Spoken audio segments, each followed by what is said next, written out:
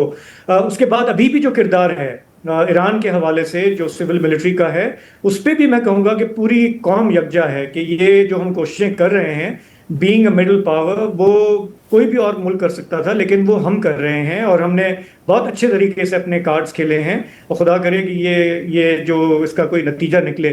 میرا سوال آپ سے یہ تھا کہ ہم نے جو خارجی محاذ پہ اور دفاعی محاذ پہ جو ہم نے ایک ٹرن اراؤنڈ کیا ہے اپنا امیج، وہ ہمارے لیے باعث فخر ہے۔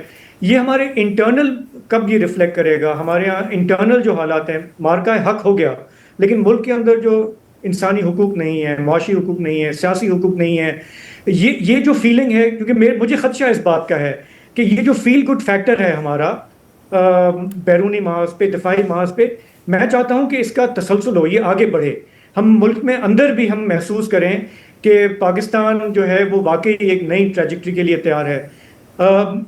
یہ آپ کو نظر آتا ہے کہ وہ کب ٹرانسلیٹ ہوگا؟ ہمارے انٹرنل پالیسیز، ہمارے جو سسٹمک مسئلے ہیں، ڈیپ روٹڈ ہیں، یہ اس میں ہوگا بھی یا یہ خوش فہمی ہوگی ہماری؟ یہ بڑا فنڈامنٹل کویسچن ہے۔ بیفور آئی آنسر دیٹ، میں تھوڑا سا ایک بریف کامنٹ کر لوں جو آپ نے بات کی ہمارا جو امیج کے حوالے سے۔ اب دیکھیں نا، دو مختلف ملک ہیں جو آپس میں دشمن ہیں۔ ٹرمپ کہتا ہے کہ مائی فیوریٹ فیلڈ مارشل، ٹھیک ہے، and when field marshal Asim Munir went to Tehran, آپ کو پتا ہے کہ پہلی دفعہ، اور میں ایران کافی کلوزلی فالو کرتا ہوں، جاتا بھی رہتا ہوں، they had a special song prepared in his honour, Farsi میں ان کو ویلکم کیا as a friend, as an ally, اور وہ پلے کیا گیا، اور بار بار انہوں نے دہرایا کہ یہ ہمارا پاکستان سے جو رشتہ ہے، اور ہم ان کو سلام پیش کرتے ہیں، شکریہ ادا کرتے ہیں۔ تو آپ دیکھیں گے دو ڈفرنٹ پولز ہیں، جو دو دشمن بھی ہیں آپس میں، ایران اور امریکہ، دونوں طرف سے پاکستان کے رول کو اور ہماری لیڈرشپ، ملٹری لیڈرشپ کو سراہا جا رہا ہے۔ So just to mention that things which have not happened before. آپ کی بات صحیح ہے بالکل، ultimately any foreign policy is an extension of your domestic base, اور یہ ابھی ڈسکنیکٹ جاری ہے۔ ابھی فیل گڈ فیکٹر ہے وچ از ویری گڈ فار کہ ہمیں اسٹریٹجک اسپیس مل گئی ہے ڈپلومیٹک حوالے سے۔ وہ جو خطرات تھے، خدشات تھے، کنسپریسی تھیریز تھیں کہ باہر سے یہ ہوگا وہ ہوگا، وہ نہیں ہے فکر کی بات۔ بٹ کوشچن ہے کہ جو ہمارے ہاں ڈسکنیکٹ ہے politically, I have always maintained we need a healing touch جو polarization ہے، اور دوسرا یہ ہے کہ especially on the economic field، اور پلس جو سب سے بڑا میں سمجھتا ہوں کہ میں نے دیکھا ابھی نیپال میں کیا ہوا۔ آپ کو پتا ہے کہ جتنے ٹاپ لیڈرشپ تھی، ٹریڈیشنل لیڈرشپ، ادھر کمیونسٹ گورنمنٹ تھی، ماوسٹ گورنمنٹ تھی، ان کے گھر جلا دیا گئے، عوام نے اٹیک کیا۔ اینڈ دا ڈسکنیکٹ، یہ جو انیکوالٹی اینڈ کرپشن ہے، دا کرپشن آف دا ایلیٹ، جو ایلیٹ اور اسٹریٹ کا گیپ ہے نا، یہ بنگلہ دیش میں بھی تھا، یہ سری لنکا میں بھی تھا، ادھر بھی اٹیک ہوا، آپ کو پتا ہے پریزیڈنٹ کے گھر میں، ادھر نیپال میں بھی ہوا۔ And Nepalese people are normally very docile, بڑے سافٹ سپوکن ہیں، ٹیمپر ہماری طرح نہیں، ہر چھوٹی بات پہ لڑ پڑتے ہیں، وہ بڑے ریلیکس لوگ ہیں۔ میں نے کوئی کسی ٹیمپر لوز کر نہیں دیکھا نیپالی کو، لیکن they were so upset with their own elites greediness and grabbiness۔ تو وہ ایشوز پاکستان میں بھی ہیں۔ We have a self-serving, self-perpetuating, greedy and grabby elite جو صرف اپنے خاندان کا یا اپنی آپ کلین کہہ لیں، I call it political tribalism، کیونکہ اب سیاسی جماعتیں تو نہیں رہی، وہ قبیلے رہ گئے ہیں۔ ایکچولی ڈیموکریٹک پولیٹیکل پارٹیز تو کوئی نہیں ہے نا، وہ تو ایک فیملی فیوڈ یا پرائیویٹ لمیٹڈ کمپنیز ہیں، یا آپ کہہ سکتے ہیں کہ ٹرائبل کلینز ہیں، they have become political tribalism actually unfortunately in Pakistan۔